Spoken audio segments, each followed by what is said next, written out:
Hello friends, welcome to DO show class. આજે આપણે આ વિડીયોમાં ધોરણ 7 ગુજરાતી દ્વિતીય સત્ર તેમાં 18મી કવિતા છે સોના જેવી સવાર. એ કવિતાના આપણે અભ્યાસ અને સ્વાધ્યાયના પ્રશ્નોની ચર્ચા કરીશું.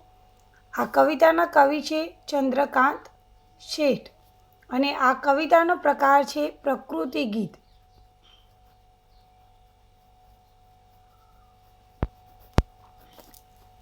કારણ કે અહીં તમને સવારનું સુંદર વર્ણન કરેલું છે, કુદરતના જે તત્વો છે એના વિશેની વાત કરેલી છે, તો સવારનું ખૂબ જ સુંદર વર્ણન કરેલું છે. કવિતાનું આપણે વાંચન કરી લઈશું. હવે આપણે અભ્યાસના પ્રશ્નોની ચર્ચા કરીએ. વિકલ્પો શોધી અને લખો. પહેલું છે આ કાવ્યમાં પનઘટનો અર્થ. તો પનઘટ એટલે શું? તો અહીંયા તમે જુઓ, પનઘટ એટલે કે જ્યાં સ્ત્રીઓ પાણી ભરતી હોય તે કૂવો, જળાશય કે તળાવનો ભાગ, કૂવો વગેરે. તો અહીંયા કૂવો, જળાશય કે તળાવનો કોઈ ભાગ હોય તો એને આપણે પનઘટ કહીશું. તો અહીંયા જુઓ, પનઘટનો અર્થ પાણીનું બેડું તો નહીં, પણિયારું એટલે કે આપણે જે ઘરમાં હોય છે એ પણ નહીં. અહીંયા કૂવો, તો આપણે હમણાં અર્થ જોયો કે પનઘટનો અર્થ કૂવો, તળાવનો ભાગ એ થાય છે. તો અહીંયા આપણો જવાબ આવશે ગ. અને પનિહારી એટલે કે જે પાણી ભરીને જાય છે, જે સ્ત્રી પાણી ભરે છે એને પનિહારી કહે છે. બીજો પ્રશ્ન છે પ્રકૃતિના કયા તત્વનો અહીં આ કાવ્યમાં ઉલ્લેખ નથી? તો કવિતાનું તમે વાંચન કરશો તો તમને ઘણા બધા પ્રકૃતિના તત્વો વિશે માહિતી આપેલી છે, પરંતુ સૂર્ય વિશે આપેલી નથી. તો અહીં આપણો જવાબ આવશે ક, સૂર્ય. સોના જેવી સવાર કાવ્યમાં કવિ શું વિશેષ કહેવા માગે છે? તો અહીંયા તમને સોના જેવી સવાર કાવ્યની અંદર સવાર પડી છે, મહેનત કરો, તો એવું નથી કહ્યું. સવારનું મહત્ત્વ જ કંઈક વધારે છે એ પણ નથી. ગામડાની સવારની વાત છે, અહીંયા ફક્ત ગામડાની નથી, સવારનું વર્ણન છે, ગામડું હોય કે શહેર હોય. અહીંયા સવારની પ્રકૃતિનું ગુણગાન કરેલું છે, એટલે કે સવારની જે કુદરતના જે તત્વો છે સવારે કેવા સૌંદર્ય લાગે છે એમના સૌંદર્યની વાત કરેલી છે. તો પ્રકૃતિનું ગુણગાન કરેલું છે, એટલા માટે અહીં આપણો જવાબ આવશે ગ.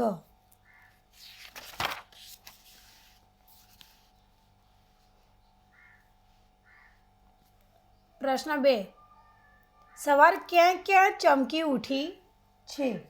તો અહીંયા તમે જોઈ શકો છો, કવિતાની અંદર તમને આપેલું છે પાન પાનમાં ટસરે ટમકી અને ક્યાંક કમળ સરોવરમાં ચમકી. તો અહીંયા પ્રશ્ન મુજબ આપણો જવાબ આવશે સવાર ક્યાં ક્યાં ચમકી ઉઠી છે? તો પાન પાનમાં ટસરે, તો પાનની ટસર, અને સરોવરમાં જે કમળો ઉગ્યા છે એ કમળો ઉપર સવાર ચમકી છે, ક્યાંક કમળ સરોવરમાં ચમકી. બીજું છે તડકાની સવાર ઉપર શી અસર થઈ? તો તડકાના લીધે જે સવાર છે એ કેવી લાગે છે આપણને? સોના જેવી સવાર. તો તડકો પડવાના લીધે સવાર સોના જેવી લાગે છે. ત્રીજું છે પ્રકૃતિના કયા કયા તત્વો સવારને વધાવે છે? તો પ્રકૃતિના કયા કયા તત્વો અહીંયા તમે જુઓ, ઘણા બધા તત્વો તમને આપેલા છે. અહીંયા મોરપીંછ છે, કમળ છે, પનઘટ છે, પછી અહીંયા પાન પાનની ટસર છે, રાતી હથેલીઓ, વાદળો, પતંગિયાની પાંખો, માટીનું કણકણ એટલે કે માટીના કણમાં. તો અહીં આ રીતે તડકો, આ બધા જે શબ્દો છે એ અહીં લખવાના છે. તો પ્રકૃતિના કયા કયા તત્વો સવારને વધાવે છે? તો પ્રકૃતિના કયા કયા તત્વો? તો પશુ પંખી, વાદળ, મોરપીંછ, માટીના કણ, તડકો, પતંગિયા, ફૂલો. તો આ રીતે તમારે કવિતામાંથી જોઈને જ લખવાનું છે કે પ્રકૃતિના આ બધા તત્વો સવારને વધાવે છે. ચોથો પ્રશ્ન છે, સવાર કોના ટહુકે ચારે દિશાઓમાં રણકી ઉઠી છે? તો પક્ષીઓના. સવારે તમે પક્ષીઓનો અવાજ સાંભળી જ હશે, 5 વાગે કલરવ શરૂ થઈ જાય છે. તો પક્ષીઓના ટહુકે ચારે દિશાઓમાં સવાર રણકી ઉઠી છે. પાંચમો પ્રશ્ન છે, સવાર ક્યાં ઝબકી છે? કવિતા આપણે તૈયાર કરીશું તો તમને પ્રશ્નના જવાબ પણ સરળતાથી આવડે છે. જુઓ, ઝબકી ક્યાં છે, ચમકી ક્યાં છે, રણકી ક્યાં છે, ટમકી ક્યાં છે? કોઈ પણ પ્રશ્ન આ રીતે તમને પૂછાઈ શકે છે. તો ઝબકી ક્યાં છે? તો પનઘટ પર બેડામાં ઝબકી. તો અહીંયા સવાર ક્યાં ઝબકી છે? તો પનઘટ પર બેડામાં સવાર ઝબકી છે. સવાર ક્યાં ચમકી છે? તો અહીંયા જુઓ, કમળ સરોવરમાં ચમકી છે, એટલે કે સરોવરમાં જે કમળ છે એના ઉપર ચમકી છે. ક્યાં રણકી છે? તો પક્ષીઓના જે ટહુકાર છે એમાં રણકી છે. ક્યાં ટમકી છે? તો પાનની ટસરોમાં ટમકી છે. ક્યાં સવાર ફરકી છે? તો મોરપીંછમાં ફરકી છે. તો આ રીતે તમને કોઈ પણ પ્રશ્ન પૂછાય તો એ આપણી કવિતા યાદ હોય તો આપણે લખી શકીએ છીએ. તમને ફક્ત અહીંયા ઝબકીનું પૂછ્યું છે પરીક્ષામાં, બીજા આવા અનેક પ્રશ્નો પૂછાઈ શકે છે. અને છઠ્ઠો પ્રશ્ન છે, કોની રાતી હથેળીઓમાં સવાર છલકી ઉઠી છે? તો અહીંયા તમે જુઓ કવિતામાં, રાતી હથેળીઓમાં છલકી સોના જેવી સવાર છે. તો અહીંયા રાતી હથેળીઓ એટલે બાળકોની વાત છે. તો બાળકોની રાતી હથેળીઓમાં સવાર છલકી ઉઠી છે. તો અહીંયા આપણો જવાબ આવશે બાળકોની. હવે આપણે સ્વાધ્યાયના પ્રશ્નોની ચર્ચા કરીએ. પહેલો પ્રશ્ન છે, સવારને સોના જેવી શા માટે કહેવામાં આવે છે? તો સવારને સોના જેવી કહેવામાં આવે છે કારણ કે સોનાનો રંગ કેવો હોય છે? પીળા રંગનો હોય છે. અને તડકો પણ કેવો હોય છે? જે પડે છે પીળાશ પડતો હોય છે. સવારમાં જે સૂર્યનો પ્રકાશ હોય છે પીળાશ અને રાતો પડતો હોય છે. એટલા માટે જે તડકો પડે છે એના લીધે સવાર પણ પીળા રંગની થઈ જાય છે. એટલે આજુબાજુનું વાતાવરણ તમને પીળું જેવું લાગે છે. અને એટલા માટે સોના સાથે સરખાવ્યું છે. સવારને સોના જેવી કહેવામાં આવી છે. બીજું છે, સવારની પ્રકૃતિના કયા કયા તત્વો પર શી અસર થઈ? તો અહીંયા તમે કવિતામાં જોઈ શકો છો, સુંદર રીતે આપેલું છે કે પાનમાં ટસરે ટમકી છે. પછી ચોગમમાં પક્ષીઓના ટહુકામાં રણકી છે. કમળ સરોવરમાં ચમકી છે. પનઘટના બેડામાં ઝબકી છે. મોરપીંછમાં ફરકી છે. રાતી હથેળીઓમાં સવાર છલકી છે. વાદળોમાં રંગો ઢળતી છે. પતંગિયાની પાંખે લડતી છે. માટીના કણકણમાં ગહેકી છે.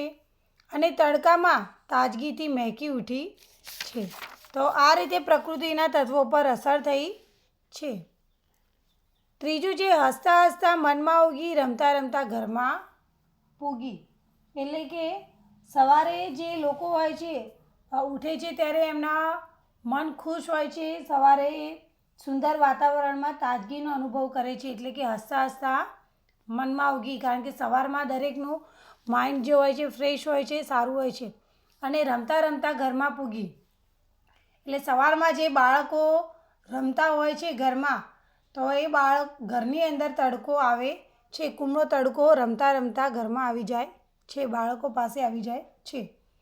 તો હવે તમે એમ કહેશો કે પ્રશ્નોના જવાબ બેન તમે લખીને સમજાવો. અહીંયા તમને સમજ આપી છે, સમજવું જરૂરી છે તો તમે તમારા શબ્દોમાં લખી શકો છો. હમણાં તમે એક્ઝામ આપી હશે એમાં પણ તમે જોયું હશે કે વિચારો આધારિત કંઈ પણ પ્રશ્ન પૂછાય છે. બસ તમારે વિચારો કરવાના છે, એને તમે કઈ રીતે લખી શકો છો એ મહત્ત્વનું છે. જો લખીને આપીશું તો તમે એ રીતે એટલું જ તૈયાર કરશો, એના બહારનું તમે વિચાર કરતા નથી. તો એટલા માટે હું તમને સમજાવું છું, પરંતુ અહીંયા આપણે લખીને પણ થોડું બતાવી દઈશું. સ્વાધ્યાયમાં આપણે જોઈ લઈએ. પ્રશ્ન 1 છે, સવારને સોના જેવી શા માટે કહેવામાં આવે છે? તો સોનાનો રંગ પીળો હોય છે અને વહેલી સવારે સૂર્યનો તડકો પણ પીળાશ પડતો હોય છે. તેથી સોના જેવી સવારને કહી છે. બીજો પ્રશ્ન હતો, સવારની પ્રકૃતિના કયા કયા તત્વો પર શી અસર થઈ? તો સવારની પ્રકૃતિના તત્વો પર ખૂબ મીઠી અસરો જોવા મળે છે, જેમ કે અહીંયા ફૂલોએ તાજગી માણી, પાનમાં ટસરો ફૂટી, કમળ સરોવરમાં ચમક આવી, બેડામાં ઝબકી, મોરપીંછમાં ફરકી, રાતી હથેલીઓમાં છલકી, પતંગિયાની પાંખોમાં લળતી, માટીના કણે કણમાં ગાયકી ઉઠી અને તડકામાં સવારના લીધે તાજગી આવી. તો આ બધી પ્રકૃતિના તત્વો પર અસર જોવા મળે છે. આ પ્રશ્નોના જવાબ આપવા માટે તમારે કવિતા તૈયાર કરવી ખૂબ જ જરૂરી છે. ત્રીજો પ્રશ્ન છે, હસતા હસતા મનમાં ઉગી ને રમતા રમતા ઘરમાં પૂગી દ્વારા કવિ શું કહે છે? તો હસતા હસતા મનમાં ઉગી એટલે કે સવાર પડતા બધા લોકોના મનમાં ખુશી વ્યાપી જાય છે, કારણ કે એમને જે દુઃખ હોય છે, જે તકલીફ હોય છે, રાતે જ્યારે ઊંઘીને ઉઠે છે ત્યારે ભૂલી જાય છે, સવારે એમનું મન શાંત હોય છે, એટલે તાજગીનો અનુભવ કરે છે. ને રમતા રમતા ઘરમાં પૂગી એટલે બાળકો જે ઘરમાં રમે છે તો તડકો એમની પાસે પણ ઘરમાં પહોંચી જાય છે, એટલે કે રમતા રમતા ઘરના બાળકો પાસે પહોંચી ગયો. અહીં કવિ એમ કહેવા માગે છે. તો આપણે આ રીતે પ્રશ્નોના જવાબ લખવાનો પ્રયત્ન કરીશું. પ્રશ્ન 2 છે, તમે જોયેલી નદી કે દરિયા કિનારા સંદર્ભે 10 શબ્દો લખો. પછી આ શબ્દોનો વાક્ય પ્રયોગ કરો અને એ વાક્યોને તમારે ફકરા સ્વરૂપે લખો અને એનું વાંચન કરો. તો આપણે દરિયા કિનારા વિશે ફકરો અહીંયા મેં સીધો લખ્યો છે. તમે એના અલગ અલગ વાક્યો લખી શકો છો અને એમાંથી શબ્દો પણ તમે લખી શકો છો. તો પહેલું તો અમે દરિયા કિનારે ફરવા ગયા હતા. ત્યાંનું વાતાવરણ ખૂબ જ રમણીય હતું. આ બીજો શબ્દ છે રમણીય. સૂર્ય આથમવાની તૈયારી હતી. તો અહીંયા સૂર્ય. દરિયા કિનારાના સંદર્ભે તમને જે જે શબ્દો મળે છે એ શબ્દો લખવાના છે, એનો વાક્ય પ્રયોગ કરવાનો છે. પંખીઓ કલરવ કરતા હતા. કલરવ કરતા માળામાં પાછા ફરી રહ્યા હતા. માછીમારો કામ પૂરું કરી ઘરે જવાની તૈયારી કરી રહ્યા હતા. તો અહીંયા માછીમારો.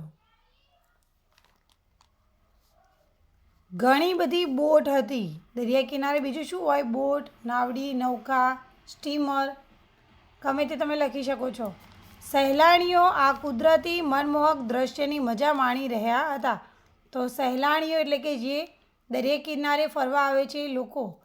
અહીંયા મનમોહક એ શબ્દ પણ તમે લઈ શકો છો. મનમોહક દ્રશ્યની મજા માણી રહ્યા હતા. બાળકો ખાવા પીવાની મજા માણી રહ્યા હતા. તો દરિયા કિનારે તમે ફરવા ગયા જશો તો એના વિશે તમે આ રીતે શબ્દો પહેલાં લખવાના રહેશે. જો પરીક્ષામાં પૂછાય કે ફક્ત શબ્દો લખો તો દરિયા કિનારો, સૂર્ય, કલરવ, માછીમારો, રમણીય, બોટ, સહેલાણીઓ, મનમોહક, બાળકો, નૌકા, સ્ટીમર, આ રીતે તમે લખી શકો છો. આ ઉપરાંત અત્યારે તમે ફરવા ગયા હોય તો બલૂન પણ જોવા મળે છે, તમને રાઇડિંગ કરાવે છે એના અંદર બેસાડીને. તો આ રીતે તમે જે કંઈ જોયું હોય એ શબ્દો લખવાના છે. શબ્દોનો મેં વાક્ય પ્રયોગ પણ થઈ ગયો છે અને એને ફકરા સ્વરૂપે અહીંયા લખી પણ દીધો છે. તો આ રીતે તમને કોઈ પણ વિશે તમને કહ્યું હોય કે તમારું શાળા છે તો શાળાને લગતા 10 શબ્દો લખો, એનો વાક્ય પ્રયોગ કરો અને ફકરા સ્વરૂપે લખો. તો તમને એ રીતે પૂછાય. તો આ તમારા વિચારો કેટલા સ્ટ્રોંગ છે એ આપણે જોવાનું છે. એટલા માટે મૌલિક લખાણ લખતા આપણે શીખવું જોઈએ. પ્રશ્ન 3 છે, નીચે આપેલી કાવ્ય પંક્તિઓનો ભાવાર્થ લખો. તો અહીંયા કાવ્ય પંક્તિનો ભાવાર્થ લખવાનું કીધું છે. ઘણી વખત તમને ભાવાર્થ આપેલો હોય તો કાવ્ય પંક્તિ લખવાનું પૂછાય છે. અત્યારે જે પરીક્ષા આવે છે એના અંદર એ પ્રશ્નો થોડા ઓકવર્ડ પૂછેલા હોય છે, એટલે કે તમને થોડા વિચારમાં મૂકી દે છે. હોય તો સરળ જ છે. તો અહીંયા જુઓ, ટવકે ટવકે ચોગમ રણકી સોના જેવી સવાર છે જી. તો અહીંયા એનો અર્થ થશે, આપણે ભાવાર્થ આ રીતે લખીશું. આ પંક્તિમાં કવિ એમ કહે છે કે સોના જેવી સવારના સુંદર વાતાવરણથી પક્ષીઓ આનંદિત થઈને ટહુકા કરે છે. એટલે પક્ષીઓનો ટહુકો ટહુકા સંભળાય છે. અને બીજું છે પતંગિયાની પાંખે લડતી સોના જેવી સવાર છે. તો આ પંક્તિમાં કવિ એમ કહે છે કે સોના જેવી સવાર પતંગિયાની રંગીન પાંખોમાં લડી રહી છે. એટલે કે પતંગિયાઓ અહીંયા સવારમાં ખુશ થઈ જાય છે, ઠંડા વાતાવરણમાં ઉડાઉડ કરી રહ્યા હોય છે અને એની જે રંગીન સુંદર પાંખો હોય છે એના ઉપર સૂર્યનો તડકો પડે છે અને સવારની જે સુંદરતા હોય છે વધી જાય છે. તો આ રીતે આપણે લખવાનો પ્રયત્ન કરીશું. પ્રશ્ન 4 છે, આ કાવ્યમાં સરખા ઉચ્ચારવાળા શબ્દની જોડી શોધીને લખો. તો આ તો ખૂબ જ સરળ છે. સરખા ઉચ્ચારવાળા શબ્દો તો ઘણા બધા છે, અહીંયા તમે જોઈ શકો છો. જેમ કે પીધી, દીધી, પછી ટમકી તો ચમકી, અને રણકી તો ઝબકી, પછી ફરકી. અહીંયા ઝબકી, ફરકી, ચમકી, ઝબકી, રણકી, ચમકી આ બધા જ એકબીજાના પ્રાસયુક્ત શબ્દો છે. તો એ તમે અહીં લખી શકો છો. આ ઉપરાંત છલકી તો ફરકી, પછી ઢળતી તો લડતી, ગહેકી, મહેકી, ઉગી તો ઉગી. આ રીતે એના જે પ્રાસયુક્ત શબ્દો છે, સરખા ઉચ્ચારવાળા શબ્દો છે એ જોડી તમે શોધીને લખી શકો છો. છેલ્લો પ્રશ્ન છે, કર્તા કર્મ અને ક્રિયાપદ અલગ તારવો. તો અહીંયા કર્તા, કર્મ અને ક્રિયાપદ અલગ તારવાના છે. પહેલું છે મોહને રોટલા ખાધા.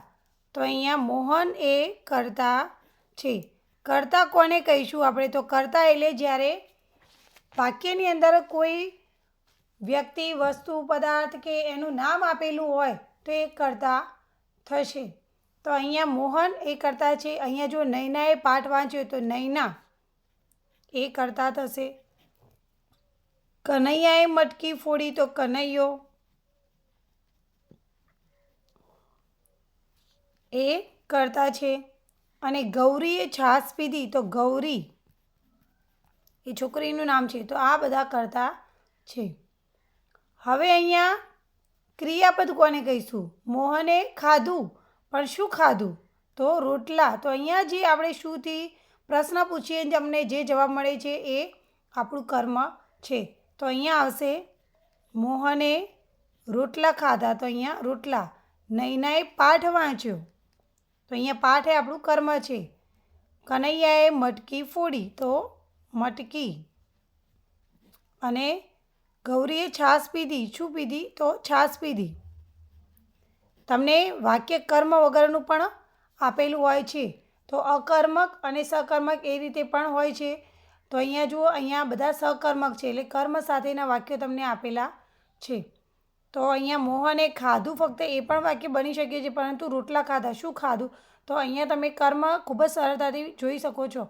અને ક્રિયાપદ તો તમને ખબર જ હશે કે ખાધું, વાંચ્યું,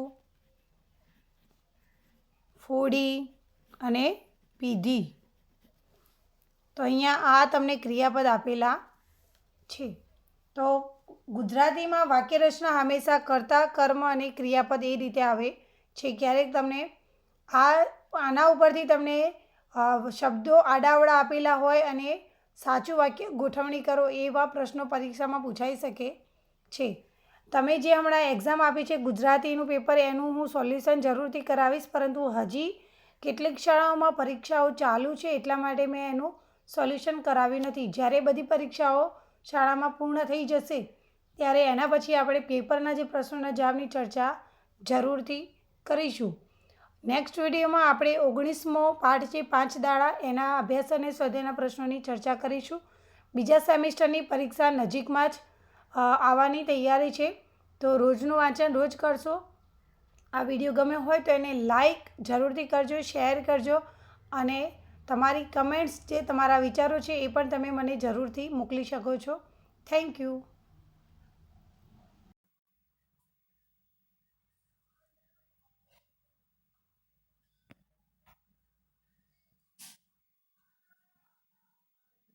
થેન્ક યુ.